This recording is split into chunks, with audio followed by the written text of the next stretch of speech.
Here we go. A very good afternoon to you and welcome to Good Afternoon Ghana. Live from our studios here at Rich in Accra. The Akuya Bohima studio, very live and active on Facebook and YouTube at Metro TV Ghana. On X and also on Instagram at Metro TV Change. Go on there, like, comment, share. Let's have a good show here this afternoon. Today is the 19th of January. My colleague Kwesi Kwetia is on standby with the latest happenings here in the country. I have two guests for you here today. We'll be speaking to Esquire, Wanda Kuto Esquire, and he is with the National Democratic Congress NDC and also a member of the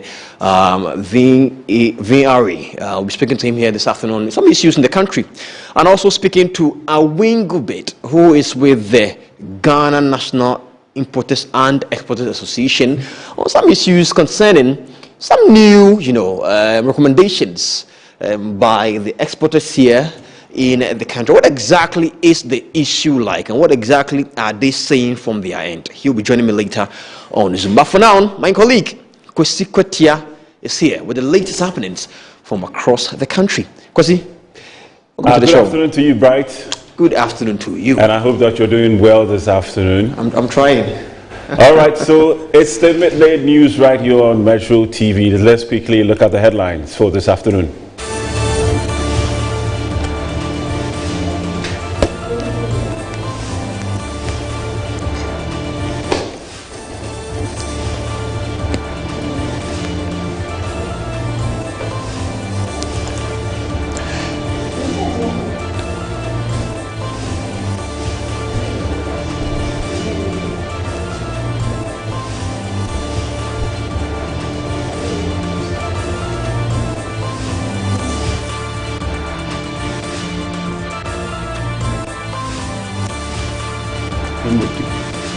Tell him it's not coming.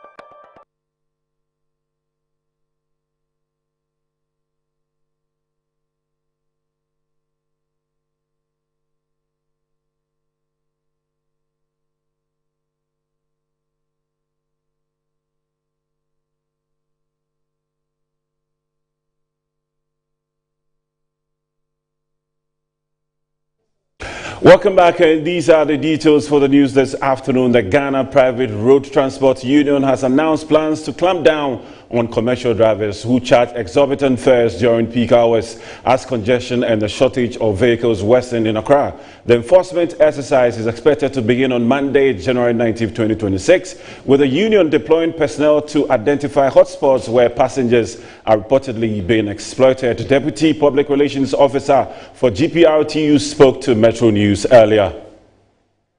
What we are trying to do now is to our members who are with the GPRTU and the other unions, we have made them understand that, if you go out there and you flout the laws will get hold of you. And, even aside the law of the state get hold of you, we as a transport body also have an internal, sanction that will be given to you. So we are trying as hard as we can for our members to comply with all the directives we'll be bringing out, and we also, through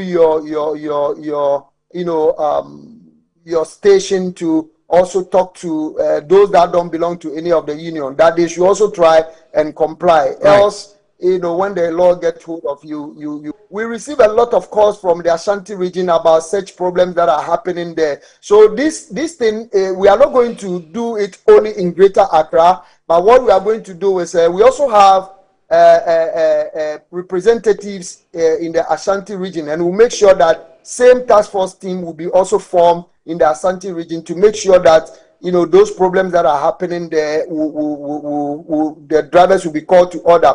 If you recall, way back last year, the Ashanti regional mayor also came out, forming a task force team. They started going out to arrest those vehicles that are, flouting laws. But at a point, they stop. But this time around, we are going to make sure that these laws is not going to apply only in Greater Accra, but it will go to the other regions as well. And away from that, the water crisis at Adidome Senior High School has intensified following the disconnection of the school's main water supply. The school reportedly owes the community water company outstanding water bills amounting to over 120,000 Ghana cedis. According to the students, they have not been with water for more than 2 weeks since reopening, making daily life on campus extremely difficult. The students are therefore calling on the government, particularly the Ministry of Education, to urgently intervene and resolve the long-standing water crisis in the school. There's more. Adidome Senior High School has been grappling with a severe water crisis for the past 3 years and is currently without a reliable water supply following the disconnection of its main system due to unaccumulated unpaid bills. The situation has significantly disrupted teaching and learning, compromised sanitation, and exposed students to serious health risks. As a result, many students are compelled to trek long distances to fetch water from a nearby river, an unsafe source that poses grave health hazards. Some students who leave class hours in search of water but often return empty-handed have shared their frustrations with Metro News. We've been walking from junction to junction and then there is no water. So if students are outside by this time, then what time will we get to learn? So please government, help us so that we get water to bath so we can be able to study to be the future leaders of this country. Since the time we came back from here, there is no water on campus and we are so we want to have the government to come and help us. Because we walk from the school to this place, it takes almost 30 minutes to come and reach here. We are missing lessons. Don't bath because sometimes you can walk the whole Adidome and you won't get water. So the only way to survive is to wear your uniform and go to school or go to friends, just like that. Because of this, I can say it's a major reason why we are feeling our WASSCE too. Because we jump classes that we are supposed to attend, all because of water crisis. So we need the help from government to come and help us. The Vice Chairman of the Parent-Teacher Association, Moses Awukuvi, says the situation continues to negatively affect academic work. He has therefore appealed to the government and well-meaning individuals to support the school. Our students who are in Form 3 and Form 2 currently have to travel to town very far to get water. Even the nearest water source that the youth assembly, sometimes they go there, they cannot have access to the water. Just as you have come, you have seen what is happening. They still have to walk all the time to town. Even sometimes people have to go to the lake, fetch, and come and meet them along the roadside before they could come back to campus to use. As it stands, students of Adidome Senior High School have no option but to continue trekking long distances in search of water, a situation that poses serious health risks and disrupts effective teaching and learning. Let's turn our attention now to Galamsey. In a decisive series of operations in the eastern region, the National Anti-Illegal Mining Operations Secretariat has disrupted multiple illegal mining sites, destroyed equipment, and arrested foreign nationals, signaling a firm crackdown on activities that have long threatened rivers, farmlands, and communities. The operations conducted between 16th and 17th January 2026 have already changed the dynamics of illegal mining along the Brim River Basin and its surrounding areas. NIMOS moved to another site at Apoli, where 3 Chinese nationals, Yok Wuchan, Shinkan, and Yang Lane, were arrested for illegal mining. The task force seized a blue Zonda vehicle and also destroyed all makeshift structures found at the site. The arrested suspects were escorted to Accra for further investigations under a strong security detail. On Saturday morning, the task force targeted Nyamfoman in the Brim North municipality, a site notorious for hazardous mining practices. Most of the miners fled before the team could apprehend them. The operation resulted in the destruction of several Chafan machines, makeshift structures, and other equipment.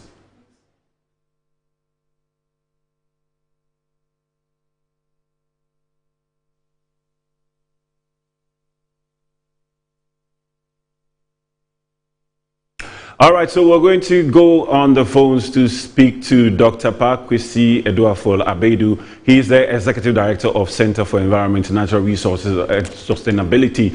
Good afternoon, sir. Hello? Yes, good afternoon, my brother. How are you? I'm doing very well, and I hope you're doing well too. Good to have you on Newsbase right here on Good Afternoon Ghana. Please, I would want to find out from you, this arrest that just, happened, and it's also ongoing since the last year till now. This must be good for the fight against illegal mining. Is it good or no? Hello? Yeah, good afternoon once again to... All right, so please, can you hear me? This is my first time being on this platform. So, I want to wish our viewers a happy new year. Indeed, this is a good news, but I mean, there is nothing different because our laws do not allow foreigners to engage in small-scale mining activities. And so this is supposed to be the law taking action. It's expected to be, I mean, this is something that's expected to be enforced. And so kudos to the NIMOS for the work they are doing. It is nothing different, it is nothing new. They just have to make sure that foreigners are not allowed to engage in any form of whether formal or informal small-scale mining activities. All right, so the bigger issue here is about the sustainability, because we know that foreigners have been engaged in mining activities for far too long. Some of them providing indirect investment opportunities and support for locals to engage in mining. And so as far as the law bans any form of mining activity or supporting activity by or from foreigners, we don't have to allow. And so it's in a good direction. The concern here is about sustaining such interventions. Okay, so let me ask you this too. From where you sit, do you think the approach that NIMOS is taking, it is the best approach to help with illegal mining in the country? So far, so good. The approach can be 100% perfect, but I think that it's making some impact. The most important thing is that what we're experiencing ought not be happening, especially if the NIMOS are being paid and they are working in the interest of promoting sustainable mining in the country. However, the bigger concern has been about how they can sustain their activities. Look, I have been an advocate that NIMOS must be decentralized. It doesn't have to be we work in this constituency or this district, we move to another district or community, and then what happens after we have left. And so my advocacy, my suggestion is that the operations of NIMOS must be decentralized at least in every district, so that it doesn't have to be we work here, we leave, and then we don't know what happens. If not, then the operations become always rotational and cyclical. But if mining is going on after you have left, by the time you come back, the havoc has already been caused. And so we just expect NIMOS to be more visible and consistent in every area where small-scale mining activities are being undertaken, so that we can feel that permanent impact in terms of their operations. If when NIMOS started, they have used this approach where every district that you are working, there are permanent NIMOS staff who are consistently and always checking up on areas that we have supervised and monitoring, and to ensuring that those who have been evacuated, those who have been arrested, do not reappear in undertaking those activities. I do not think we will be having Galamsey issues always being talked about, discussed, always looking like it's resurfacing all the time. It's just because NIMOS operations is quite centralized, and so the people know that, or the actors, the perpetrators know that if NIMOS come to our site today, tomorrow they will not be. And so we have the freedom to go back and operate. And so that is the challenge that I have with NIMOS. Sir, in your own perspective, let me ask you this. Do you think we're ever going to win the fight against Galamsey? I think they are not being bad, and we need to be more impactful. All right. So in your own perspective, do you think that we're ever going to win? Come again. In your own perspective, do you think that we are going to win the fight against Galamsey with some of the activities that government is rolling out to help with the fight against Galamsey?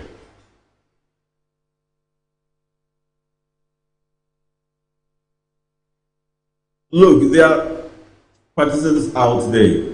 Countries have been able to be very successful in managing galamsey. So I don't think that is something to do. What we need is that political, high-level government commitment to ensure that the problem is addressed. And so if you ask me, is it possible? Yes, it is possible. How do we do it? We just have to make sure the laws are where the people who have the powers to make sure the laws are working are actually making sure that the laws are working. If we're able to do this, I do not think galamsey cannot be worked on. However, we equally have to understand the human dynamics surrounding galamsey. So whilst we are pushing for galamsey to be halted or to come down or for it to stop it, we need to make sure that the alternative livelihoods that we are providing for the young people, for the actors and those who are involved, especially those who are doing as a result of poverty. I'm not referring to those who are doing galamsey out of business or investment interest, but the community people who are doing galamsey because they are unemployed or because they don't have a livelihood. We just have to make sure that we are providing sustainable alternative livelihoods, something that is dignifying, that it can compensate them or it can give them that assurance that if I'm not doing galamsey, I can equally do another job or economic activity where I can get something, if not close, something which if not equivalent to galamsey earnings, something quite close to the amount that they have been getting from galamsey, so that they will be comfortable and confident enough to migrate from galamsey and its related activity. Thank you very much, Dr. Pakwesi Abedu, for talking into other livelihood activities, and so for the people. All right, so thank you very much. We've been speaking to Dr. Pakwesi Abedu, talking to us about galamsey and some of the ways that would help to keep the situation and also the good work that NIMOS is doing so far. Let's quickly turn our attention to politics, and the Ashanti Regional Chairman of the New Patriotic Party, Bernard Entwi Bosiako, popularly known as Chairman Wontumi, has urged party delegates to base their choice of flag bearer on a candidate's ability to win the 2028 general election rather than personal relationships or family ties. Speaking during former Vice President Dr. Mahamudu Bawumia's campaign tour of the Ijra Sechidumase constituency on Saturday, Wontumi said Dr. Bawumia is best positioned to lead the party to victory. Eti say to me ne ya pedia anyesa madam funi wei anyesa mini wei ne wokuo anyesa wei na ya tenten anyesa wei na mepe na asem na emom de ya de ne kwa wo betimi age to me na maye no mepo acha constituency executive say ahwan ya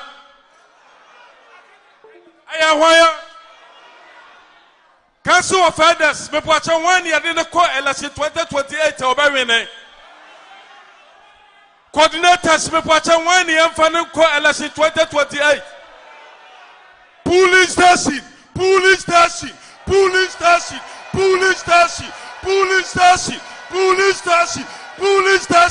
I one year fan ko election 2028. I one year fan ko.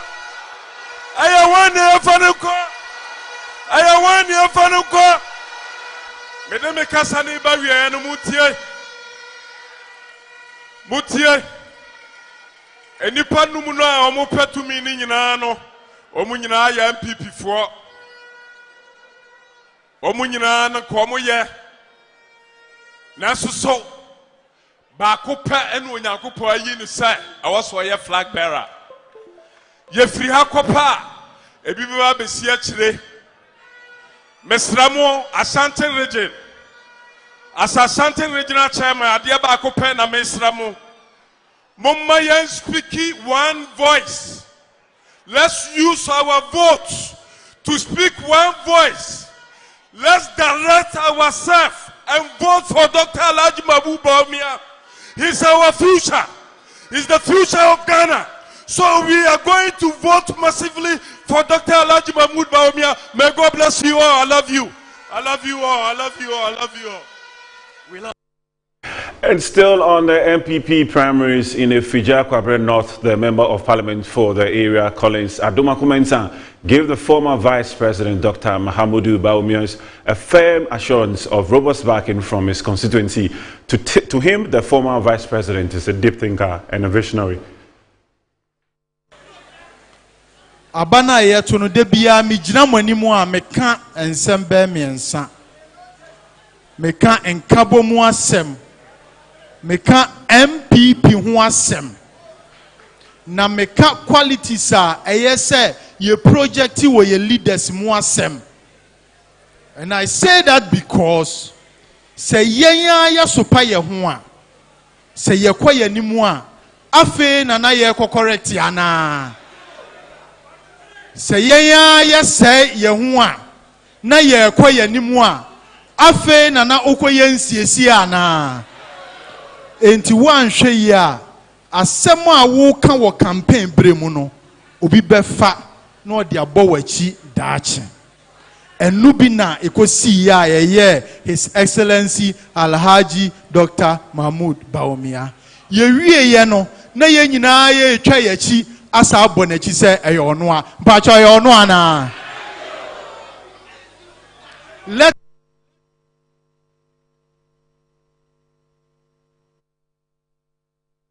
Let's take a look now at fuel prices, and the Chamber of Petroleum Consumers is calling on the National Petroleum Authority to remove price floors set out in the 2024 Petroleum Products Pricing Guidelines. COPEC says the policy, which prevents petroleum service providers from selling below the regulator set minimum, is outdated and counterproductive in a deregulated downstream petroleum market.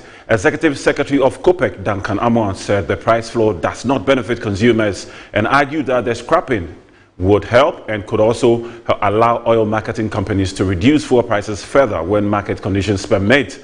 His comments come as consumers are already seeing some relief at the pumps with the start of the 2nd January pricing window. And we're going to be speaking to Mr. Duncan Amoah, and he's joined us online. Join us for some clarifications, the Executive Secretary of COPEC, Duncan Amoah. Good afternoon to you, sir. Good afternoon, and thank you for having me. Thank you also very much for joining us. So what is your reasoning behind the suggestion calling for the scrapping of the petroleum price floors? To start with, I think it is unnecessary even in the first place. Ghana before June 2015 were under a regulated fuel pricing regime for which the government would determine how much you pay for fuel. And then when there are overruns or debts created, then the government will have to pay to the fuel market, which we call subsidies. Fast forward to July 1st, 2015, we said we have deregulated the market, which is to mean that you bring your product, you pay the right taxes, you sell the product at the price that you deem appropriate in order to stay in business. Then some go to great lengths, to increase their prices, whilst others reduce their prices. The market has responded adequately with those whose prices have been fair to their pockets. Then to a point, the authority now says, we are now going to set a price threshold that you cannot sell below, which is to say that, look, even if I can sell the fuel for 8 cedis, and then the authority says, don't sell it, I have to sell at 10 cedis, so that other people can also be able to stay competitive. I don't think that is helping the Ghanaian consumer in any way. Some of the oil marketing companies are simply able to stay efficient. Some are paying cash, and so they get spot prices. Spot prices would mean if I come, I want 1 million liters, and you ask me, is it credit or cash? I say cash. And you say, okay, credit would have been maybe 8.6. Cash, I can give it to you for 8. I'm saving 60 pesos. I can pass that 60 pesos to the market.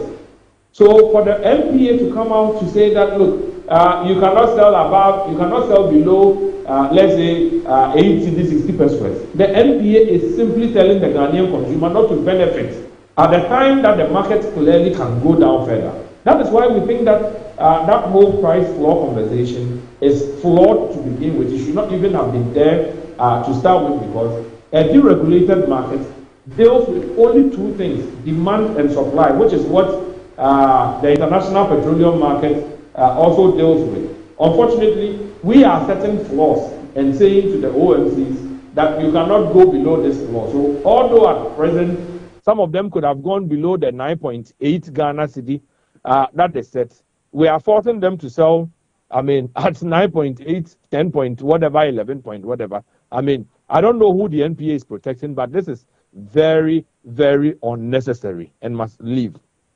So what specific benefits do you expect consumers to gain if the price floor is removed, and how will these benefits be realized? Lower prices, more efficient prices at the pumps, better competition between the OMCs. A country as small as Ghana, you have almost 200, 300 OMCs. Look, out there in the United States, you can count them. So the smaller ones may have to, at some point, merge, right? So that they can reduce their overheads and increase their economies of scale and be able to also deliver efficient prices. The bigger ones who are expected to have even used economies of scale to the benefit of the consumer, some of them have stayed at very high prices at the time that BTC prices have come down, at the time that the $60 exchange has come down. Unfortunately, they sell very high, and when somebody sells low, then the argument is that they are doing the wrong thing. If they are doing the wrong thing, regulation should be able to take care of that. But to say that somebody's price is lower, I cannot allow you to sell low because you will collapse the market, I do not think that it serves the Ghanaian people any good. They should remove that price floor, allow the market to develop or evolve, allow the market to be efficient so that you and I can go to the pumps and enjoy what a deregulated market looks like elsewhere in the world. Finally, let me ask you, how does COPEC respond to concerns that removing the price floor could lead to predatory pricing, which happens all the time, and in market dominance by larger oil marketing companies?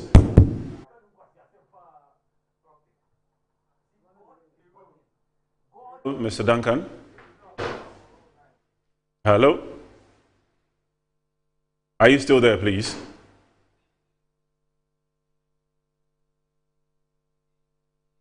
All right, so we've been speaking to the Executive Secretary of COPEC on the fuel prices. All right, so we're going to move away from there and then look at other stories. And the Gomoa East District Assembly, led by the District Chief Executive Margaret Nana Akom, together with the Environmental Health Director, traditional authorities, and residents of Gomoa Ojobi, embark on a community cleanup exercise to mark the first National Sanitation Day for 2026. There's more in the report.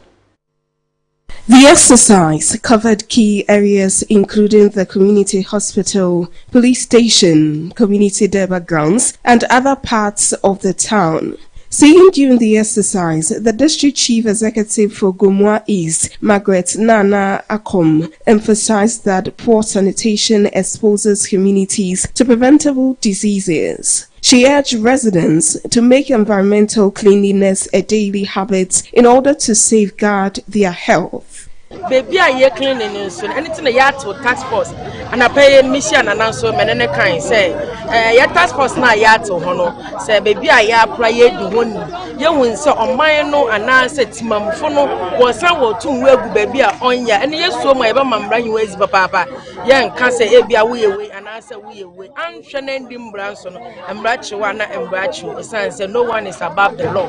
The Odikro of Gomoa Ojobi, Nana Atakaka, assured residents, especially farmers, that measures have been put in place to stop free-ranging cattle from destroying farm crops. He cautioned that any cattle owner who allows their animals to damage another farmer's crops will face legal action.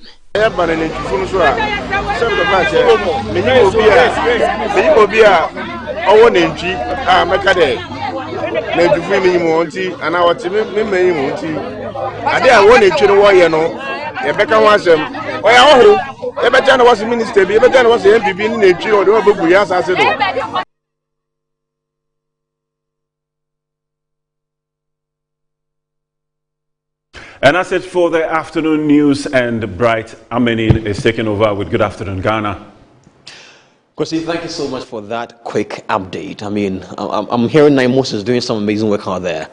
And the last time the president spoke about it, he said he was told it was dark, but now he's getting a bit better. So we are grateful for the work being done by them, Kwesi. We thank God for that.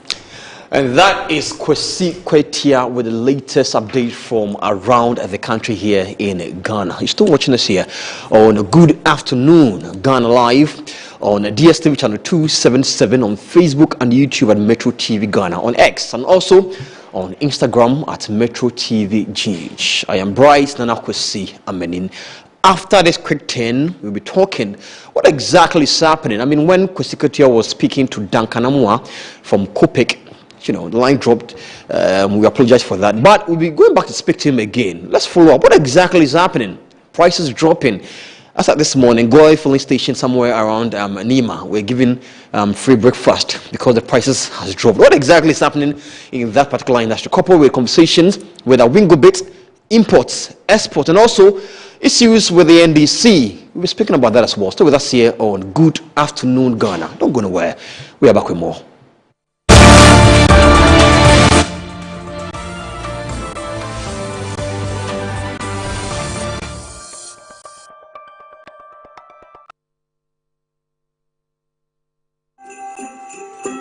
The festive season is here again, and your most preferred estate partner is giving you 25% discount on land sale. Yes, for our Bronya Asase promo, Estate Masters is offering this massive discount for outright purchases. This includes free indenture, free site plan, and a free site visit. So what are you waiting for? Rush now and secure a plot of land while it is still hot. Reach out to us using the numbers below or visit our website at www.estatemastersgh.com. Estate Masters, your most preferred estate partner.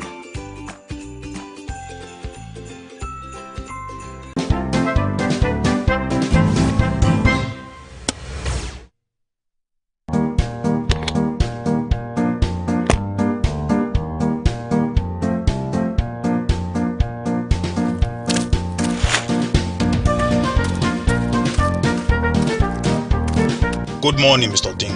Good morning, Ejako. And why do you keep staring at my rubbish container? I'm surprised you're still using a bin without a cover. You know it can cause a mess. My bin is just fine. Look, there is no leakage, still solid and robust. If you will excuse me, I have work to do. Yo.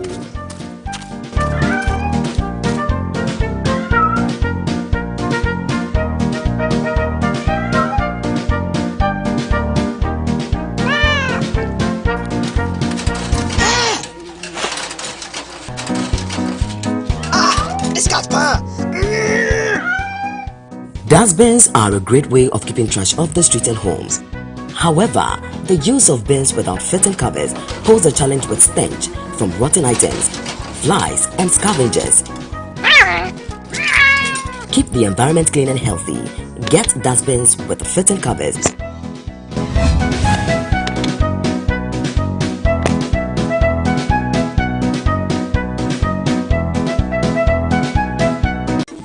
In every school, there is history. In every homecoming, there is pride. But in 2025, pride became competition. From convoys that shook the streets to colors worn with honor, from powerful reunions to legacy projects that will stand forever. Metro TV asked one bold question: which school truly owned the legacy in 2025? Welcome to School's Homecoming 2025. Who is who? Send your school name, convoy videos, speech and prize giving highlights, and your 2025 legacy projects to 0550-090-702. School's Homecoming, my school, my pride. This event is sponsored by Zoom Lion and Appointed Time Printing. School's Homecoming 2025 is a Metro TV event supported by Original TV, Original 91.9 FM, and Metro Digital.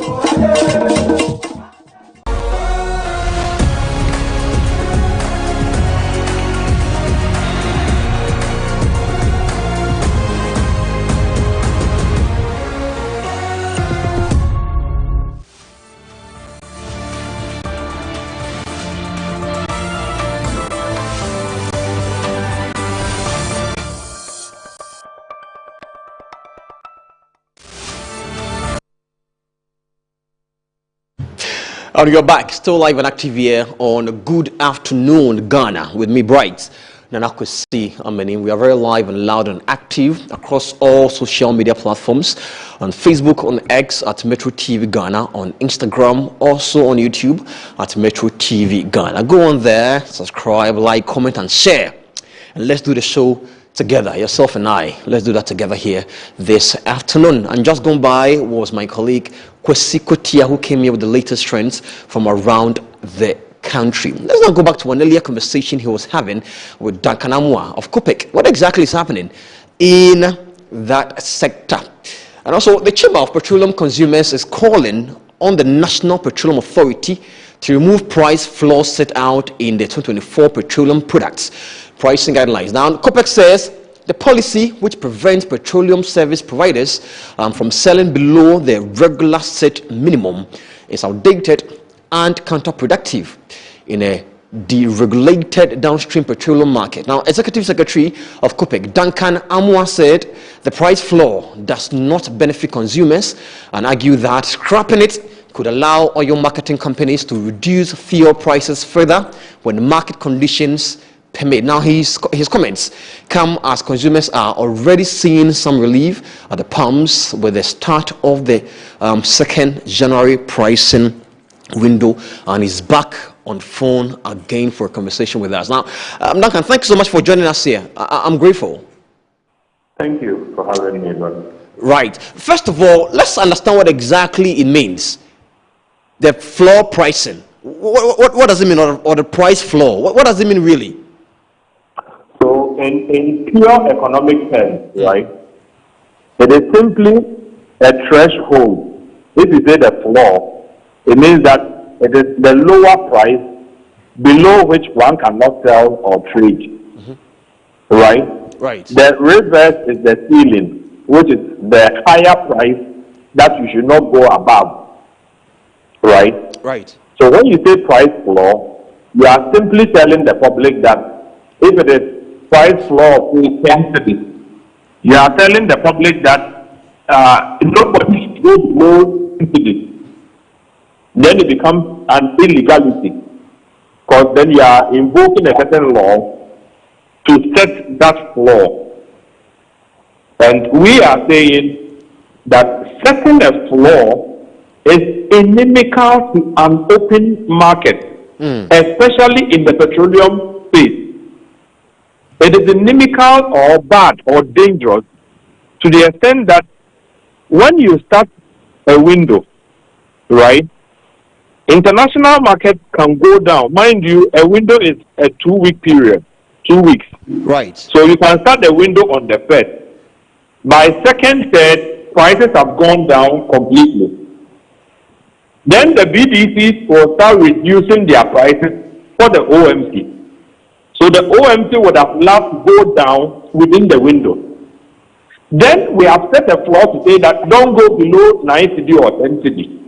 Meanwhile, the OMC could have done 8 cedi to benefit the consumer. So you wonder what exactly we are seeking to protect, or who we are protecting. Right. The argument is that if we don't set a floor, the market will collapse. I would challenge that notion any day and say that the market will only collapse on the inefficient OMCs. Because nothing would prevent you from selling at your normal price if you have to. Right? Nothing should prevent you from selling at your optimal price if you have to. Because a free market. If somebody for any reason is able to go to the same market and pay cash for the product that you are buying for credit for, there's every tendency the person will get lower prices even from the BDC level, and therefore be able to come to the pump and say, I have reduced it. Right. So we are looking for a situation where the OMCs or the oil market become efficient by themselves, that they can deliver efficient prices to the Ghanaian people. Then we are rather sitting at the NPA saying, look, we will not allow the market to determine, the more efficient prices. We have put a floor, but we have not put a ceiling. Can you imagine this? There's no ceiling, but there's a floor. So you don't sell below 10 cedis or don't sell below 9 cedis. If somebody can go to 8 cedis, you are stopping them from going to 8 cedis such that the truck driver can go there and buy and make some difference in his pocket. The teacher can go there and buy and make a difference in his pocket. You are telling the OMCs they should not go below a certain price. What kind of economic principle is this? It defies any logic. And at this point, you wonder who exactly the authority is seeking to protect, because everything at this point is pointing to the fact that you don't need a price floor in an open market economy or a deregulated pure price situation. All you need is to allow them the benchmark. Once they are able to collect and pay back your taxes, once they are able to pay their workers or whatever, and they are able to make some margins, however minimal they want, or they get them, you don't have any business restricting to them how they sell their products. Unfortunately, that's what we are doing. Now, Duncan, there is the school of thought that says that if such thing is done, there will be the dominance by larger oil marketing companies. How do you ensure that, regardless of whatever policy is taken off, there's going to be fairness in the industry? You see, those who say that are probably not averting their mind to the fact that the current leader of the downstream was never dominant. Was a minor player. Star Oil was not the most major player. Right? The same way if tomorrow, Allied, Goodness, Bernard, Alinco, all of them were to decide that we want to be very efficient with our own price method, they can even overtake Star Oil, Gold, Shell, Total. It used to be a dominant market from a bigger three. Right? The smaller companies said, look, well, maybe we can reduce our overhead and therefore extend the profit that we would have collected to the market. And so the Ghanaians have gone for them. Unfortunately, we are saying that we will not allow that anymore because we want to put a price floor, which says that the price that we set for a window, it should stay. You cannot go below that price. If somebody wants to go below that price, how is that MPA's money? If somebody has got products that he bought a month ago when the cedi was 12 Ghana cedis, right, exchanged to $1, and bought $10 million worth of products, right, has not been able to sell the product.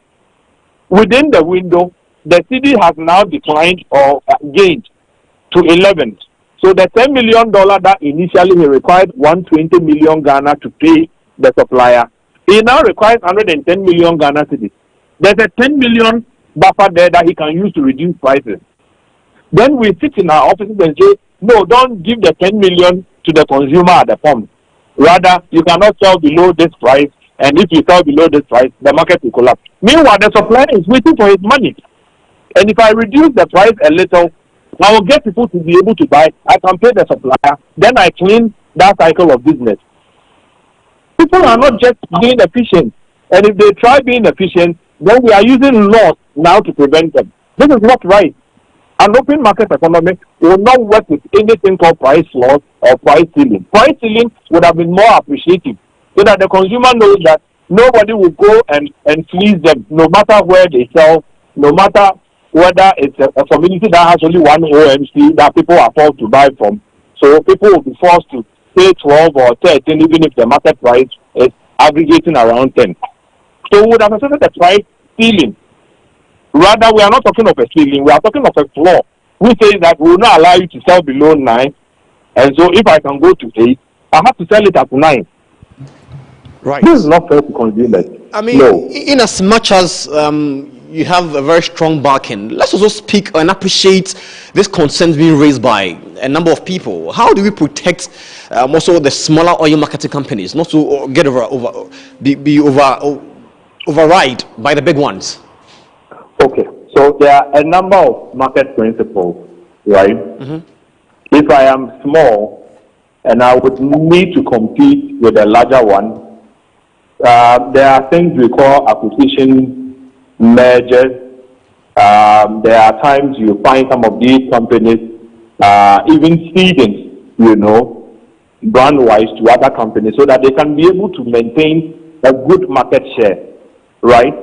I am not one of the people who subscribe to a small country called Ghana, 35 million people. Right. You have almost 300 OMCs. Why? So there's the time for some of the smaller and the bigger ones to merge, right? And provide all of us sorry to cut you, but did I hear you say all of us very good products? Duncan, provide all of us very good, safer forecourt. Can you hear me? It does not become tomorrow. I have money to build 4, 5, 6 stations. Then I also have Duncan Oil. If I heard you right, can you hear me, please? Yes, I can. If I heard you right, did you say a measure between the bigger companies and the smaller ones? Is that what you said? It could happen between the smaller and the smaller and the mid-size, the smaller and the bigger and the smaller. It will happen either way, so that people are able to now get proper use of their economies of scale, right, and be able to maximize their return. But where I would want to sit with my 5 or 10 stations and insist that somebody has gone down on price, I cannot also go down, so he's collapsing me. It means that I'm simply not able to compete. It's as simple as that. But that nothing more. But would that not also be you allowing a swallow by those with the assets? You see, eventually, any open or free market will lead to a swallow. Eventually. I mean, at the height of competition is what you will call economies of scale. Economies of scale usually will sit with the larger, entities who are able to, either sell more or produce more, and for which reason, because of their volume, even if they are doing 2 pesos multiplied by their volume, they are able to stay profitable. The smaller one, even if you give them 10 cedis, margin, they are still unable to stay profitable because their volumes are small. They are unable to, stay. Right. At some point, the market will get there. But for now, what I'm saying is this. If the market can give me efficient prices of 7 cedis or 10 cedis or 8 cedis, don't put any so-called low-cost price floor to block that market from getting down further, because, mind you, tomorrow when you wake up and international market benchmarks have gone up, the markets will not spare the Ghanaian consumer. It will throw it at us. Right. Just this morning, as you can see on your screen, some filling stations are giving out free breakfast because they are celebrating people and the reduction in prices. Are you happy about that? Seeing how prices have dropped at our pumps? You see, some are giving breakfast. I'm sure soon others will give banku, others will give airtime, others when you go you can get fufu and all of that. You see, it is a very good thing as far as an open market situation is concerned, or price wars. What they are saying is that beyond the good price they are giving you, they can even give you more. Do you get it? But we are putting a law that says they should not give you more, so now they have to diversify to other things. They can give you banku and fertility, which means that if it was not because of that law, it limited to all of us, maybe they could have given you 5% or 20% more.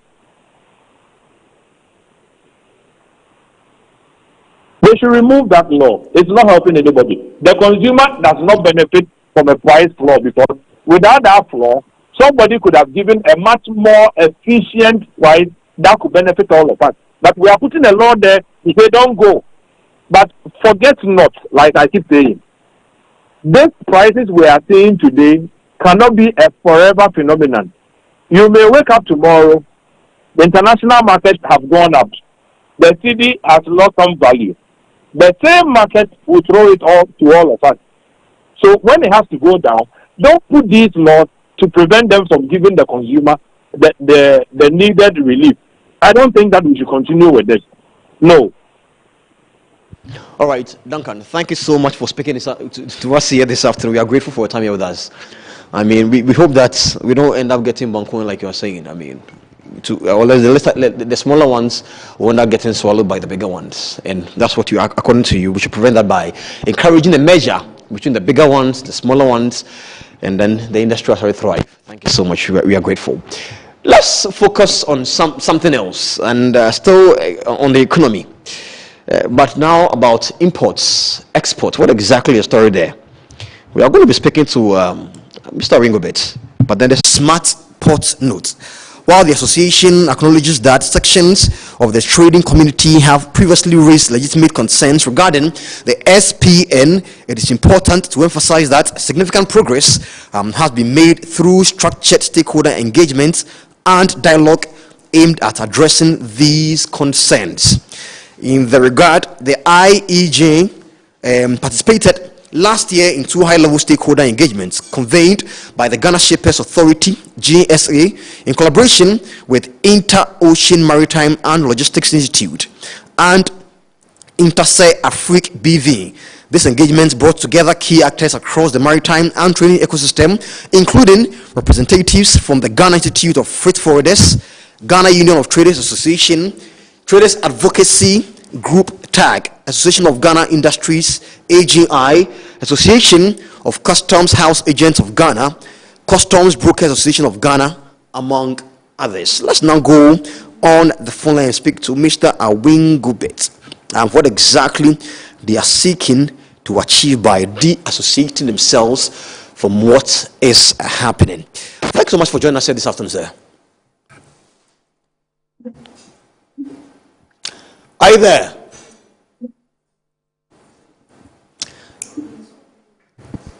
Mr. Ringobet, can you hear me?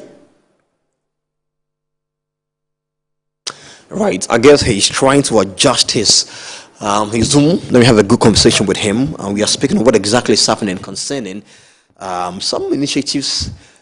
Okay, I think he's back. Good afternoon to you, sir. Good afternoon to you. Right, we are going to try and adjust the sound and get back to him. But for now, I have a guest in the studio that I'll be speaking to very, very soon as we try to get Mr. Ringobet to get ready and join us here for a conversation this afternoon. Let me introduce to you who my guest in the studio is. He's not a new face here at Metro TV. I mean, he's been with us from the days of him in school, and now that he's in office, and so he's back. You are saying, "Oh my God, I'm happy you're here." And so, Wanda Victor Kuto Esquire, NEC member of the NDC and also board member of VRA, joins me here this afternoon in the studio concerning some issues concerning the party NDC. We are also going to speak about Ken Ofori-Atta, who is going to court tomorrow for conversation. But before we do that, let me quickly try and speak to Ringobet one more time and see if we are back live and active. Good afternoon to you and welcome to Good Afternoon Ghana. Am I loud and clear? Yes. Mr. Ringobet, can you hear me? Yes, sure, I can hear you loud and clear. Great, thank you so much. I apologize for the tech issues. They happened, you know. But let's begin. What exactly are you associating yourself from?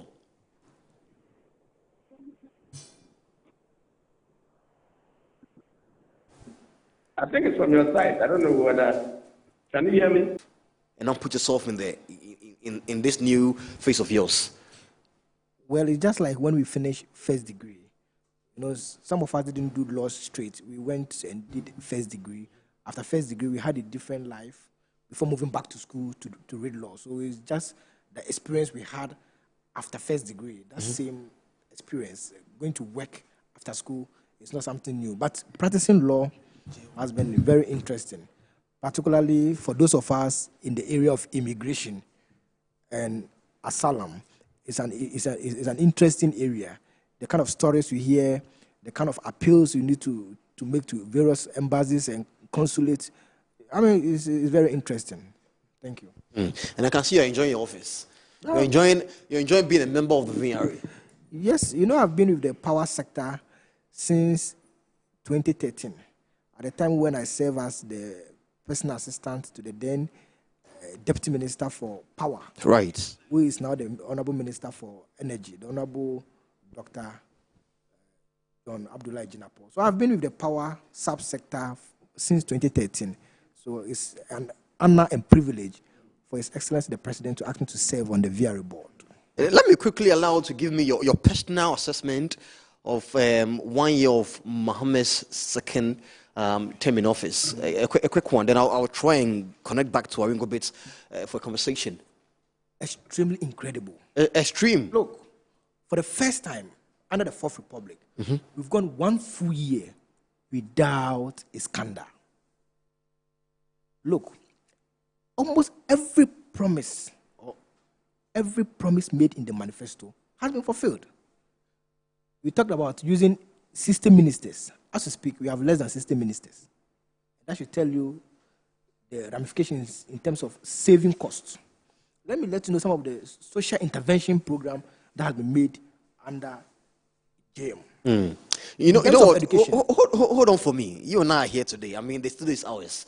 So let's try and go back on the line and have a conversation with Awingobit, who is going to talk to us what exactly the demands or the idea associating himself from concerning a new group who have actually come to say that they are demanding hoping that there's a smart pot note, which he, Awingobit, and the Export and Importers Association of Ghana are not quite enthused about. So let's go and have a conversation with him, and we'll come back to you for our lengthy conversation. Thank you so much for joining us, and we apologize for the technical hitch right there, Awingobit. That's fine. Good afternoon, and good afternoon to your cherished listeners and my friend in the studio there. Great. Now, kindly clarify why the IEAJ distanced itself from the coalition statement on the smart pot note.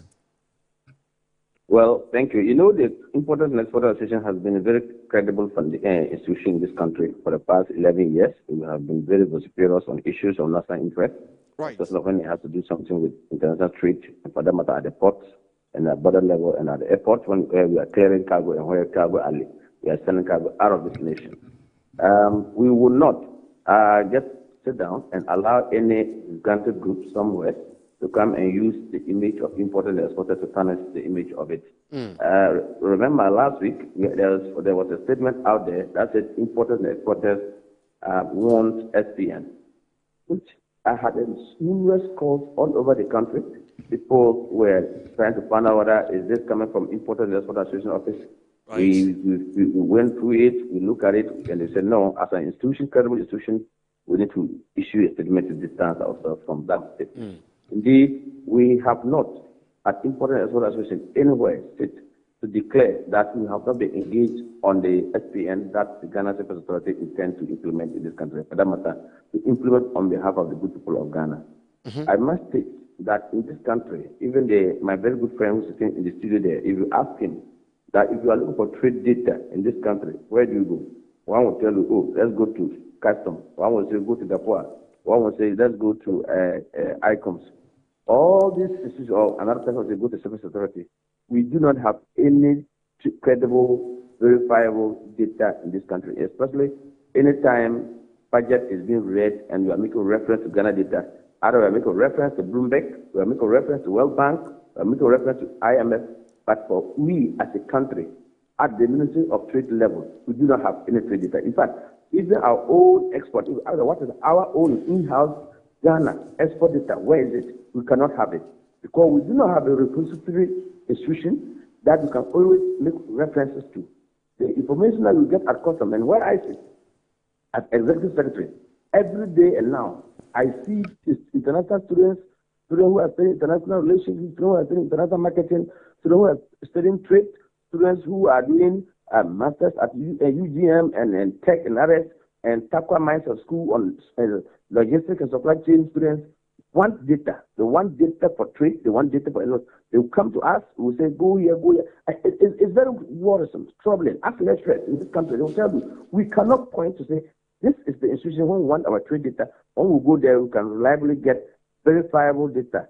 Then again, if vessels are leaving Europe and coming to Ghana, we do not have an institution because we do not have incredible data. We will not, government of Ghana will not even know, port authorities will not even know what is coming to our port. It's only when it arrives, then we are opening and we are clearing, then we get to know, right. That's intercepted cocaine. Oh, they have intercepted weapons in the tower port.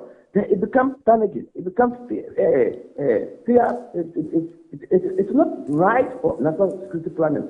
And so SPS will bring far advanced information to the country, to both port authorities, to national security, to the government of Ghana if they want, for port authorities to know what is coming to their port. Then we can plan ahead to receive. This is dangerous cargo. Should we allow it to stay in our port for some time before it goes to external terminal? No. It's as soon as the ship is dead, and we are clearing, we are discharging from the port, the vessel. It should be gone out of the port. We should not leave it to stay even a day, a single night in a port, because it can easily explode. One container can bend the whole port down. And it happens in so many ports in the world. You can Google, you see, because they do not know what was coming to their port, it end up exploding and destroying their port. Remember, you and I, we gave MPS $1.2 billion they brought. We have given them so many tax exemptions, tax relief, holidays, and because they brought us $1.2 billion to build our new terminal 3 that we are seeing now. Can we afford to allow the cargo that will come highly inflammable to come and explode and destroy our national assets? No. We think that every modern port today in the world are all doing smart note so that the port authority know what is coming, the security operatives know what is coming. If the cargo is not being validated before leaving the source of export country coming to the destination here, then we know that because it doesn't want the government of Ghana to know, or the port authority, or the country that they are going to know what exactly is coming. So we can flag it and say, security people, be on the lookout. This vessel is coming. This container is not being validated. We do not know what is in that container. So I can tell you quite clearly, it's something that is coming to help both students, academia, the country, and all of us. Indeed, if you ask me, important export association, that what is our trade data? I do not have it. I cannot give you accurate and verifiable data to you today. This data is reliable. This data we can use for planning purposes, or for budget purposes, or for grant purposes. So we are supporting it, and we have engaged. There was an engagement at Aqua Safari. There was an engagement at Peninsula at Akosombo. There have been about 2-3 times engagement at Ghana Space Authority. Last Friday there was an engagement. As I speak with you now, they are in the meeting. I just stepped out from the meeting of this same SPN issue to discuss. So for someone to come and issue such a big, faceless people and said they have not engaged. Now go back to my statement. You will see all the institutions that have been engaged by Ghana Space Authority. This will be the service provider that's coming to implement this policy with us. Government of Ghana, if they want any data today, they buy it. If they go to Bloomberg, they don't give it to them because the government of Ghana did trade data. If you go to West Bank, they will not give it to them, they have to buy it. It's a licensed data processing institution. So they cannot just give it because the Ghana government is coming to look for their own trade data. We should give it to them for free. But this is going to be our data. So everybody can point to it and say, this is the data. So what can we do to minimize the numbers, to minimize the figures? What can we do? What are we doing right? What are we not doing right? And so for us, I can tell you, go back to the gentleman who issued that statement. It's legit. Free forest. Look at it, the statement that's put out there. This is part of the people, the institution that were engaged. Cuba, ACHAC, all of us, we come to the Zero Trader Association, ADI, Important Export Association, Trade Advocacy Group, GUPTA, all of us. And so for someone to come and try to do his own mischievous, the image of the government, we cannot sit down and allow such disgruntled people to come and disparage the image of the government. The government needs trade data. We need the data as a country. And I'm telling you, I refer you to go and speak to professors from the university that when we are looking for data in Ghana, where is the verifiable data that we can point to? He's pointing finger to ICOMS. Let me say here and now. ICOMS contract or ICOMS was given to do classification, evaluation, and collect duties on behalf of the state government. Data that is stated on ICOM is raw data. It's not refined data. It's not verifiable data. You cannot use that for purpose of academic. Let me quickly come in here. I want to believe you have initiated a stakeholder consultation with them. I mean, how effective has it been? I just told you that we have had several engagements, and I've made mention of the various associations. And I want you to refer to that gentleman that I know with gifts, but gifts executives have been with all this. As I speak, I said last Friday we were in a meeting. As I speak, I said right now we are in a meeting. Gift is there right now. In the meeting at Ghana State Authority. With the engagement that was done last year, in fact, we even wanted this improvement to take place in September last year. It was Ghana State Authority boss who said, no, I want to get clearance from Minister of Finance before we can go ahead to do the implementation. That has caused the delay. I don't know by now. This SPN was supposed to be implemented as far as March and September 2025, and not January and not February 2026 that we are here talking about. And so, if your executive comes to meeting and do not come back to educate or to engage the masses, you don't come back to issue such a statement, unwarranted statement, and then trying to give a picture as if it does. I am not that type of person. You know me. If something is not being engaged, I'll come out to tell that it's not being engaged. But I've made mention of institutions. So call them, the institutions. Let them come to deny that it is not true, we've not been engaged. As we speak, All of us, Gupta, GIF, Cuba, ALTA, we are here. Trade advocacy, we are here at Super Authority. If you want, send your media reporters, they will come. They will see that we will close the meeting and come down or not, and they will see or they will not see us. So it is such a, it's frivolous, it should be fallacy, it should be thrown, it should not be within any reliable and responsible institution. I strongly believe that it is just to get make himself popularity, but you cannot use this to get yourself popularity because the government of Ghana really needs this data. And the Minister of Trade needs the data. Indeed, you remember GSNet and Westbrook, it should be set under in the name of trade ministries. But it was a few years ago, the previous government pushed GSNet to finance ministry. And now Westbrook is under, ICOMS is under finance ministry. But it's a trade issue. So we need trade data. The ministry doesn't have trade data. They cannot big point to say this is our trade data. How can we have a ministry like Minister of Trade, Agribusiness and Industry, and you cannot have verified trade data? You want to have data, then you said what? Data is very paramount. And I said, anytime government of Ghana makes any reference to data, they pay for it. You are rather seeking to push the ICUMs. Why that? What is ICUM? Can you hear me? Yes, you say you making. You are saying that they are already initiatives that is actually better, and we should rather focus on that instead, rather than the SPN.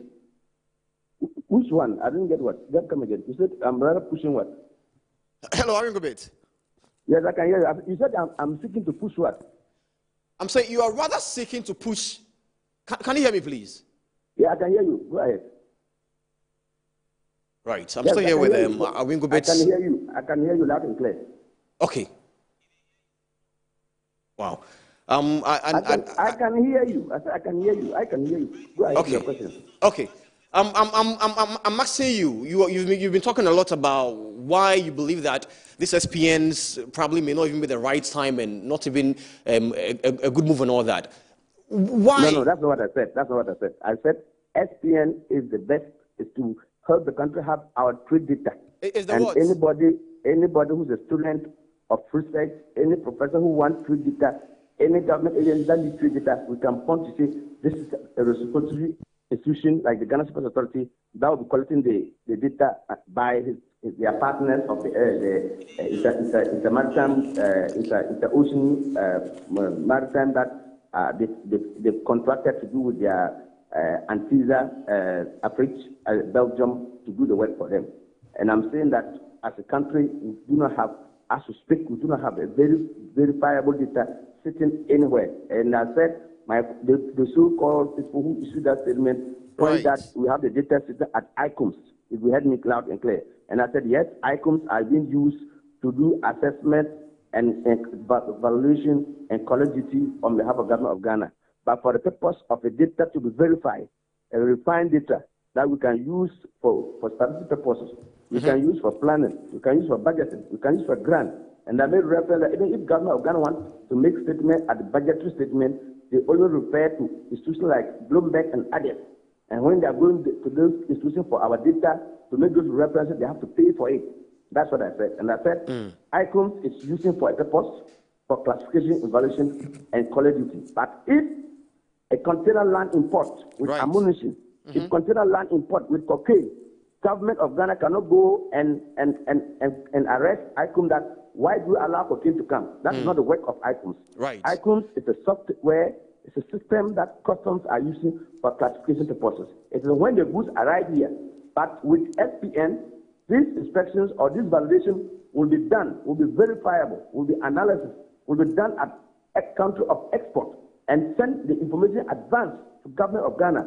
This will help propel the Ghana Port and Harbour Authority even plan to receive vessels that are coming with it, highly inflammable, dangerous cargo. And I said that they can also flag if they are validating a container that is not being validated. They can inform our national security that this vessel that is coming has a container that we do not validate it. Hence, be on the guard. Maybe it could be cocaine, maybe it could be weaponry. You cannot go a whole ICOMS or Ghana Link responsible if cocaine comes to a port. No, that is not their work. So SPN will help the country have our data, verifiable data set at Ghana Sports Authority for any student, for any lecturer, for any professor, for any agency that will need trade data for purpose of their planning can refer to. And I'm saying The data currently that we are having at ICOM is a raw data. It's not refined, it's not validated, it's not verifiable. All right, thank you so much for time that's here. We are grateful. Grateful. Thank you very And much. I've been speaking to Samson Asaki Awengubit, who is Executive Secretary for the Importers and Exporters Association of Ghana. We're still live here on Good Afternoon Ghana. We'll take a very quick break. When I come back, my guest in studio, Wanda Kuto, who is a lawyer, Esquire, and also a board member of VRA, is here with me. We'll be speaking about what exactly is happening in the first year of the NDC second term in office. I mean, he says it's extremely well. That's the word you use, extremely. When we come back, we try to make sense of it. Don't go anywhere. Stay with us here.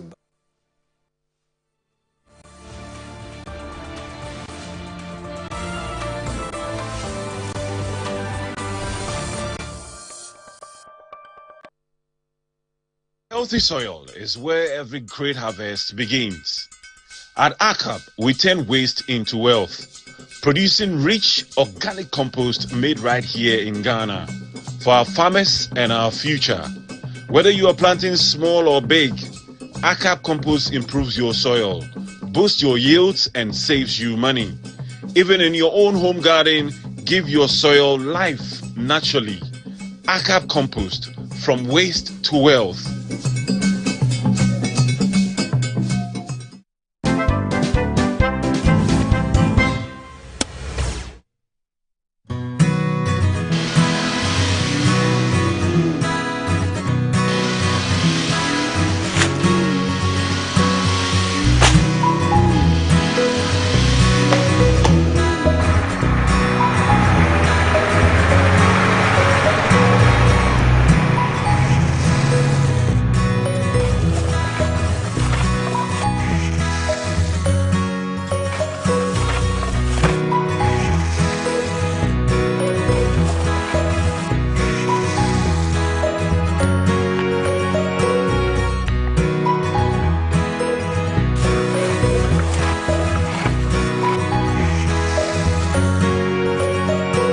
No matter how convenient it may seem, tossing your litter out of the car is a bad habit.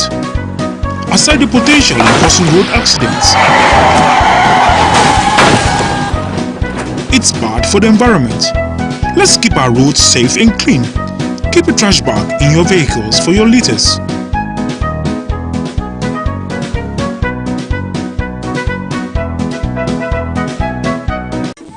In every school, there is history.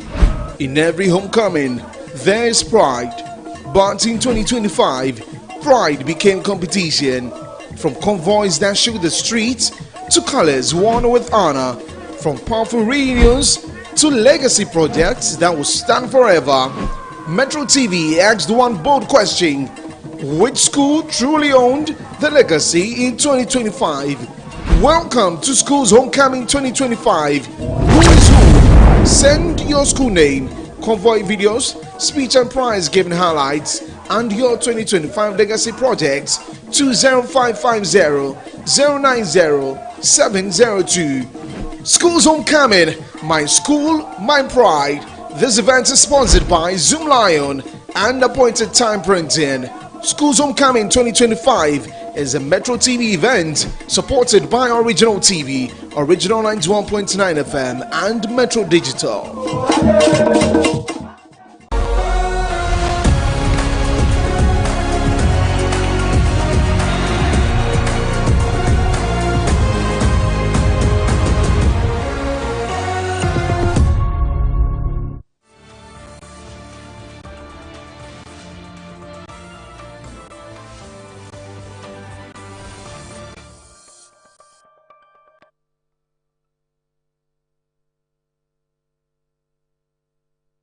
Welcome back. We're still live here on Good Afternoon Ghana here on Metro TV. Very live and active across all our social media platforms. We are coming back to the studio. Well, my guest, Wanda Victor Kuto Esquire. You see, normally in Africa, politicians make promises, and when they get to power, you see a different thing. And then, you know, the excuse they'll give you, they'll say, oh, we didn't know that was the state of the economy. That was why we made those promises. But you see, But in the case of James' second term, the story is completely different. We promised that we're going to work with 60 ministers or less. As we speak, this promise has been fulfilled. For the first time, like I indicated earlier, for the first time under the Fourth Republic, we have gone more than 1 year without a scandal. Let me list some of the social intervention programs that this administration has done. 2.7 million Ghana cedis has been paid to NHIS to strengthen it. 34.5 million to the Ejumara program under the NAIP program. 21 million Ghana cedis has been paid to the National Apprenticeship Program under the National Youth Authority. 2 billion has been paid to save the National Investment Bank. You recall that under the previous administration, your campaign promise fulfilled. As you speak, your campaign promise fulfilled. As you speak, 2.9 billion Ghana cedi has been paid to Get Fund. What this means is that under this administration, if scholarship is given under Get Fund, you will not be hearing those news that we used to hear, that students are stranded in Turkey, students are stranded in UK, they cannot get money to pay their scholarship and all of that. No. But even though you say these months have been paid, I mean, we have an issue come from the UK where... Yes, it's as a result of the outstanding debt that we are clearing. I'm just telling you that allocation. Right. Contrary to suggestions in the media that this government was not spending, that is why the exchange rate has dropped and all of that, I'm letting you know of the expenditure that this government made within 1 year. As we speak, 1 billion Ghana cedi has been paid to the free SHS program. You recall that during the campaign, people made arguments that the NDC will cancel free SHS. Today, the story is different. We have strengthened it. So when I say JM has done extremely well, the entire administration has done exceptionally well, it's because of these facts and figures. There is no load shedding. No load shedding. Because the Honorable Energy Minister, together with the Finance Minister, has brought discipline, financial discipline within the energy sector. As we speak, ECG alone, the revenue collection at ECG has increased. Has increased. So, this government has shown that you do not need to be in power for entirely 4 years in order to reduce fuel at the pump. This government has shown that you do not necessarily need to arrest the dollar and give the keys to the IGP before making sure the exchange rate drops. And I'm happy that the people of Ghana have seen the difference. So when we say this is a legacy regime, indeed it is a legacy regime, and JM, second term, is extremely and exceptionally good. Right. Let me also introduce a colleague and a friend, Pakwesi Shandorf, who is with the Lands Ministry. He's been talking to us, speaking to us about what is happening in the fight against illegal mining, particularly here in Ghana, Galamsey. And as we've been told, work is progressing, and we are getting some results. So I'll be speaking to him in a few minutes, just so we understand, we get a better understanding and better picture of what exactly is happening on the ground. I mean, a few weeks ago, there was a big issue where a NIMOS officer had to lose his life. What are we doing to ensure that all of these things don't happen ever again, and that the fight against illegal mining keeps going on and on without we having anything negative? I mean, it's a wonder. Let me come back to you. Let me ask you this a quick one, then I'll quickly go to Shandorf for a quick conversation on illegal mining. Let me find out your personal assessment on what you think we've been able to do so far. Fight against illegal mining, the initiation of the NIMOS and all that. How would you rate that? The president, by giving the Kofi Milo scenario, the Kofi Milo scenario, has given some indication of how he marks himself, and that was an honest and fair assessment by the president. He said that, look, he has received a lot of calls that stream that used to be very, very bad now looks like Milo sort of. It means that we are not there yet. We are getting there. We are getting there. And that is how you fight some of these challenges. Honesty and effective action. You see, the use of NIMOS, they have contributed largely. And I'm sure Pa from the Ministry of Lands will touch more on the efforts that the government has put. But I'm impressed by what we are seeing. And now even the issuance of license, the legal framework has been strengthened and tightened. And that is the way to go to fight illegal mining in Ghana. Thank you. Let me now go straight and have a conversation with Pakwesi, who is joining us on Zoom for a conversation. Pakwesi, thanks so much for joining us. And Pakwesi is head of media relations at the Ministry of Lands. I mean, following the LI adjustment, how was it held in the fight against illegal mining? First of all, let's review that.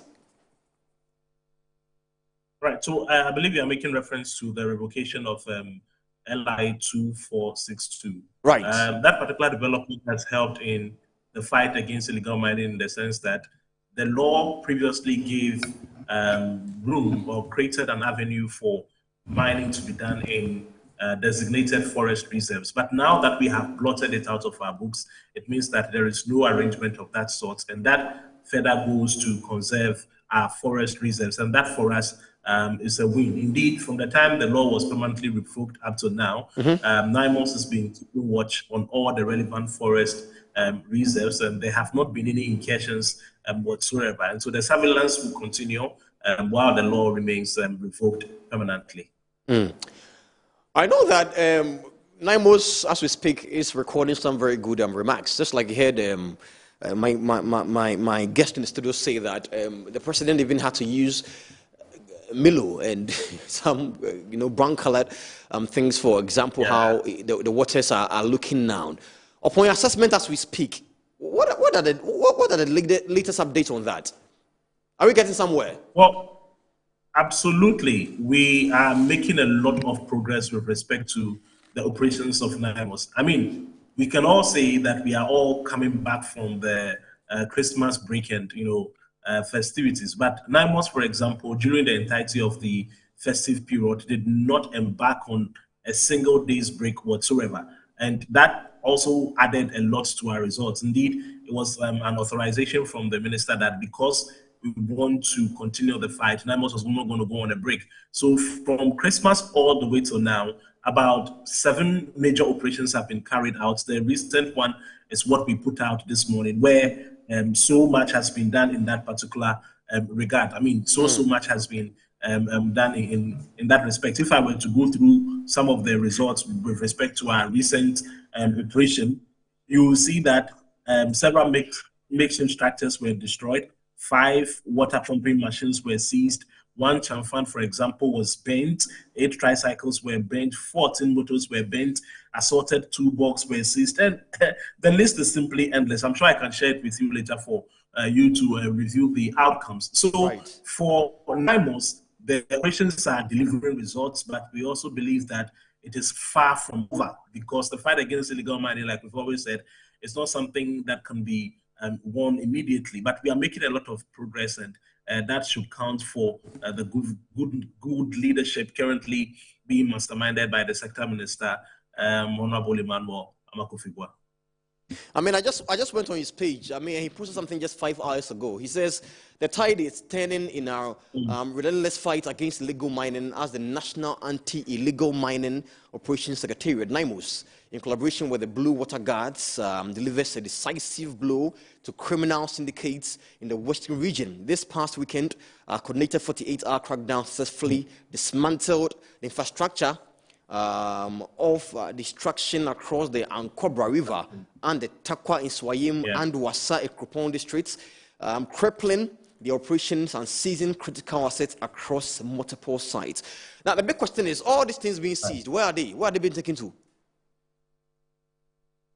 So all of them, every item or equipment that has been seized so far is kept at a designated place at the NIMOS equipment headquarters. And the reason they are being kept, obviously, is that these will serve as evidences when the prosecutions are ongoing. So every item that has been seized, from motorbikes to tricycles to excavators, you think about them, every one of them currently is in safe custody at NIMOS. And a quick one, what's the plan after court proceedings? What happens to these items? Of course, the verdict of the court will determine how we handle the seized logistics and equipment. For some, indeed, some have already been repurposed. For example, the water pumps have been repurposed. We have given them, I mean, some of them are to give about 1,300 not too long ago to the Ministry for Food and Agriculture to be given to farmers in farming communities. Some of them have been repurposed. Others, I'm sure, would be, destroyed. It depends. All of that would depend basically on the court determinations when the trial for some of these cases actually begin. But as of now, all of them are safe. They are in good hands and custody. What are we also doing to reclaim our lands? Is there any move towards that?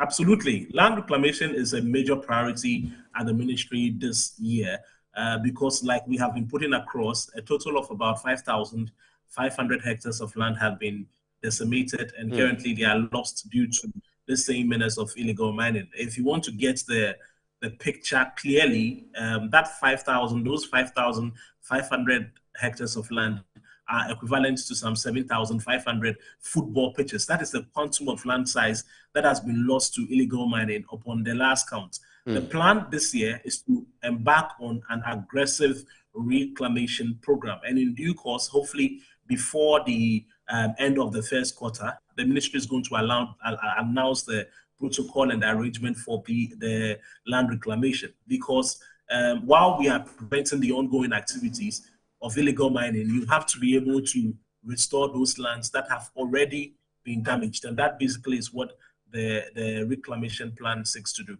in that regard. Pa Kwesi Shandorf, thank you so much for speaking to us. We are grateful. Yeah, the pleasure is all mine. Thank you. And he's the head of media relations at the Lands Ministry, speaking to us. The latest information concerning the fight against illegal mining locally called Galamsey here in the country. Let me come back to you, Wanda. Good news for you. Happy about that, the report? I'm not surprised. I mean, the president has appointed competent people to the right places. So, I mean, it's just a consequence of good governance. Yeah, it comes with it. I hope you know that tomorrow our former finance minister Ken will be going to court. I'm aware. You're aware of that. And you were just telling me about your book on immigration and how all the laws concerning that is in there. So give me a quick one. What do you expect tomorrow? Yeah, basically, if you look at the U.S. laws, once you face an immigration judge and a deportation order or orders is issued, you are deported. You are deported. So the only thing that can save Ken tomorrow is if a deportation order is not ordered. Once deportation order is issued, he will be deported. Now, one thing we have to get to know, as a matter of fact, is whether or not he's facing the immigration judge on the back of an extradition request or on the back of a revocation of his visa. Once your visa is revoked, automatically you will become out of status. And in my immigration book, which will be launched later in the year, March 13 specifically, hopefully, it discusses the various status and then what we mean by being out of status. It discusses it. But in simple terms, when you say you are out of status, it means you are living in the U.S. illegally. So at the time that Ken's visa was revoked, it means that he was in the U.S. illegally. So you have to explain to the immigration judge tomorrow why he was living in the U.S. illegally. Now, my understanding was that he filed to adjust permanent residency, that is an immigrant status, which we normally call the green card, because the color of the card that will be given to you is green. Now, in the course of screening the application, the issue that is unfolding in Ghana was factored into the revocation of the visa. We do not know that for a fact. So the Attorney General, if you clearly listened to the Attorney General, Dominic Kayini, in one of his conversations on TV, he mentioned that it was part of their move to get back to come to Ghana. So I'm speaking to the fact. I'm telling you that revocation of visa, the U.S. can revoke anyone's visa. Anybody in the U.S. visa, anybody in the U.S., the U.S. can revoke that person's visa. But we hear from the people of Ghana, whether or not an extradition request has been made to the U.S. government, and whether or not the U.S. government has responded favorably. This has to be made known. We cannot be assuming at this point. Like I said, Ken has filed for an adjustment of status. In the process of assessing that application, so many things will be considered, including the allegations. As a lawyer, I need to speak to facts. As it stands, he has not been convicted. So all what we are saying, the allegations, including the allegations made against him. You get a point. But bottom line is that tomorrow, if the immigration judge issue a deportation order against Ken Ofori-Atta, it means that he will be deported to Ghana. But the reason I'm concerned about this extradition request is because U.S. had requested Ghana to kind of bring this gentleman, Abutrika, and some others to the U.S. I mean, the others have been dropped anyways. Abutrika's supposed accomplices. Yes, no. So apart from that case, there are other requests that I may not be able to make public. But what I'm saying is that we must capitalize on the principle of reciprocity to also get persons that we also want them to move from the U.S. to Ghana. We must capitalize on the principle of reciprocity. So you're also with the school of thought that said that if you want Abutrika, then bring us Ken. Are you part of those? Oh, it's just natural. That's what I'm saying. It's natural. If today Ghana decide not to issue a Ghana visa to U.S. citizens, immediately U.S. will also stop issuing U.S. visas to Ghanaians. It's allowed in international law. I'm saying that it's only natural. It's only natural that this is done. But on the substantive issue about Ken facing the immigration judge tomorrow, he has to explain why he's still in the U.S.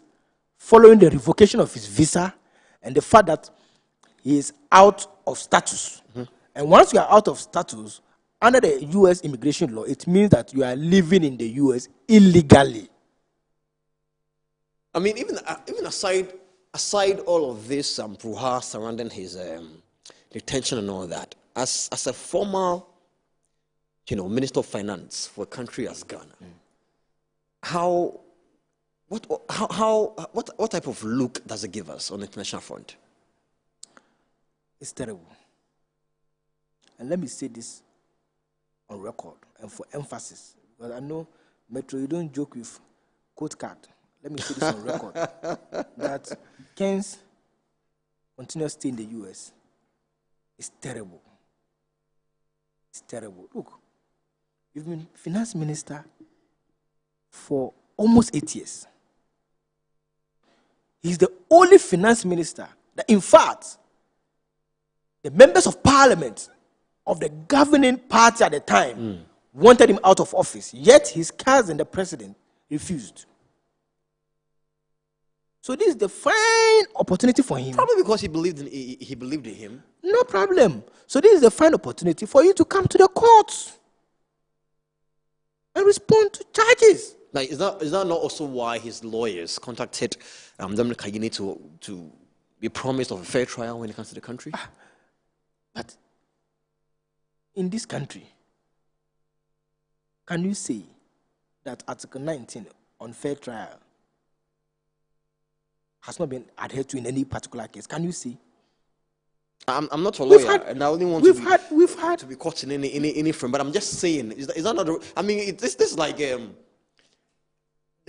is crime. Said himself that his lawyers have contacted him to ask for a fair trial, just to make sure that when he comes, he's safe. You've heard what Gabriel Chidako stated, that one of the reasons why he hasn't been here because he's scared. He's scared of what? You see, it's so unfortunate. Crime is crime. People go to jail for stealing fowls, goats.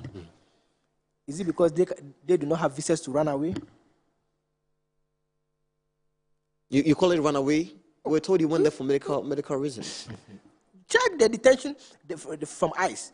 They said he's fit to be in detention. When at the time that he was apprehended. Look, let's not go back and forth. No, I mean, he's been there for a while before he was approached or apprehended by ICE. So now he's healed. No, according to statement by ICE, at the time that he was apprehended, don't worry, we'll get there. You see, one thing about criminal cases. It's not the case. Is that not what we were told by ICE? One thing about criminal cases is that criminal cases never expires. They never expires. But what the more important point I want to put out there is that you have served the country as a finance minister, the handler of the Ghanaian purse, financial purse. And at the end of the tenure, you are not prepared. You are not willing to account to the people of Ghana. Is this reasonable? Is this reasonable? You should think about it. So do you think the MPP will ever have the courage to go to electorates to promise them of accountability? Can the MPP ever? Because the finance minister normally is the reference point for every regime. It's a reference point. We've had Kwesi Botwe as finance minister. Even under Kufuor, Dr. Osafo Mafu was a finance minister. Is he not in the country? Is Osafo Mafu not in Ghana? So why?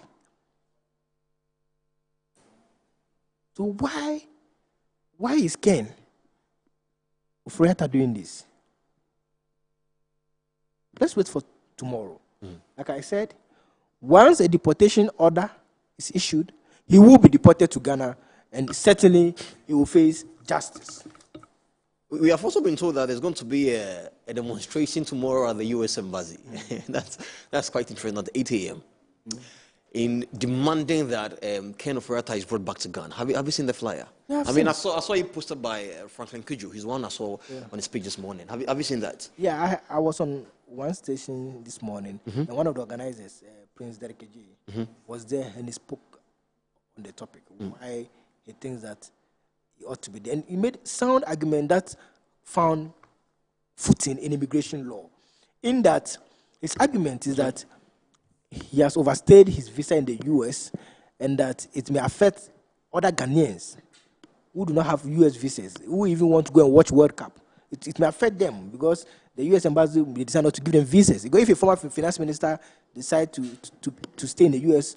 with a revoked visa, what will you say of someone who has not been in such a position? Right. So he made argument that, look, they are doing this for Ghanaians, and he's calling on Ghanaians to pick it at the U.S. embassy. So I heard his argument, and I think that it's found sound footing under immigration law. Thank you.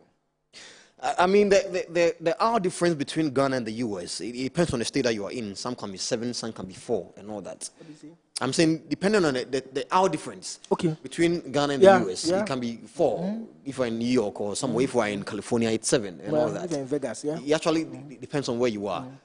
Tomorrow, 8 a.m. here in Ghana will be around 4 a.m. in the U.S. And I don't know the time that Ken will be, the time that is given for Ken to go to appear in court and all that. What effect, directly or indirectly, would this demonstration at the embassy here in Ghana have on the ruling, or what about happening in court tomorrow? One thing I've come to learn is that even for policy makers, judges shape policy.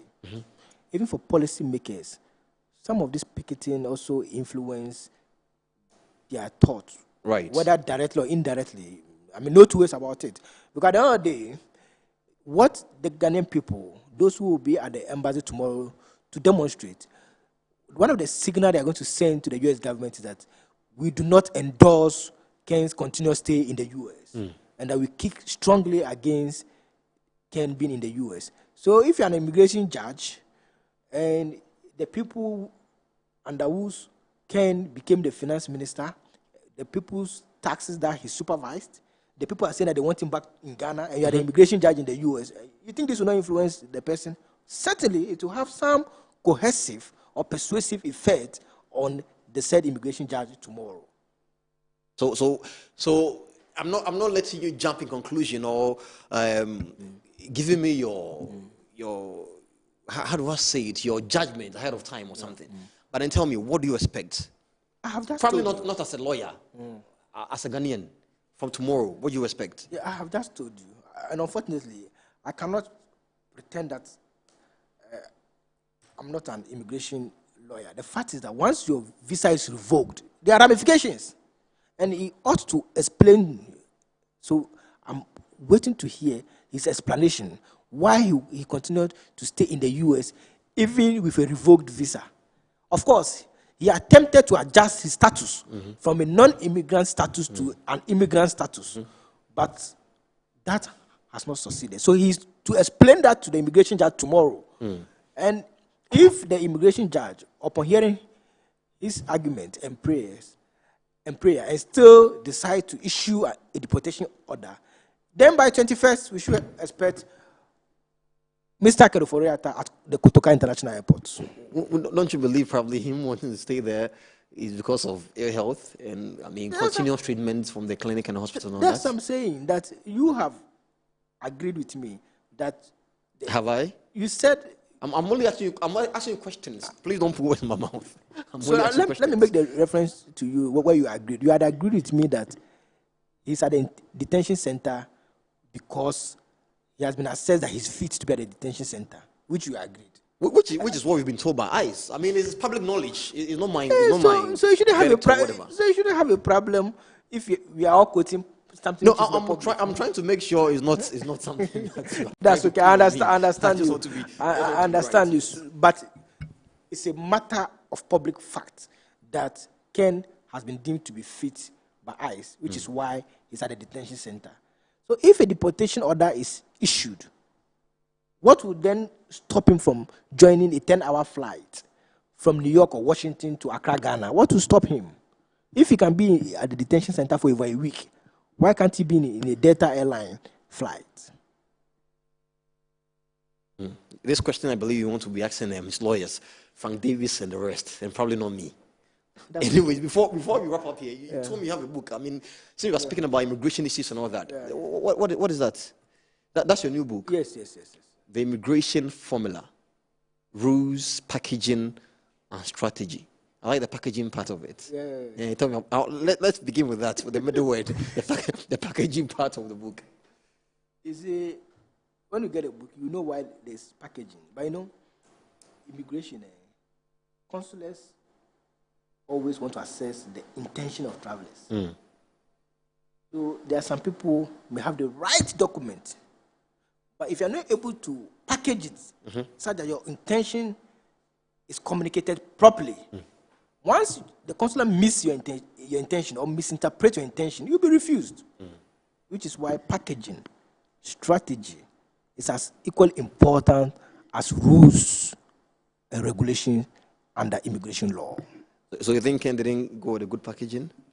Reason why he's still there? You see, you are discussing my book and you find you're bringing Ken inside. I'm just asking because you just mentioned that if you go and probably the package is not right, you may be refused or whatsoever. He's been trying to get, like you say, a green card. He hasn't gotten it. Probably packaging is the issue. As for Ken, I'm sure the packaging didn't work because of how he behaved as finance minister. You understand? So which packaging again? You've had the opportunity to be finance minister. You couldn't handle things well. Come and account. You say packaging. What is he going to package? That is the issue. Come and account. You have just said that people will be demonstrating tomorrow at the U.S. Embassy. If somebody, excuse my language, if your uncle or your auntie visa in the U.S. is revoked, why would somebody go and demonstrate at the U.S. Embassy? We don't care. But because he's a former finance minister, because he's needed to account to the people how he supervised the taxpayers' money, he has to come back. We cannot be told that he chooses, he wants to know whether they'll be fed. No, that cannot be the case. We don't need to beg him. Wasn't it under the same constitution that he became finance minister? Wasn't it vetted by parliament, pursuant to relevant constitutional provisions? So why is it that today they do not believe in the same constitution that guarantee the right to fair trial? Why? Let us be frank. Nobody has to, we are not begging Ken to return to Ghana. He must come back to Ghana because he supervised the taxpayers' money. We need to tell them straight. in their eyes. Oh, it's a demand, another request. Yes, we are not begging Ken to come to Ghana. He supervised the taxpayers' money.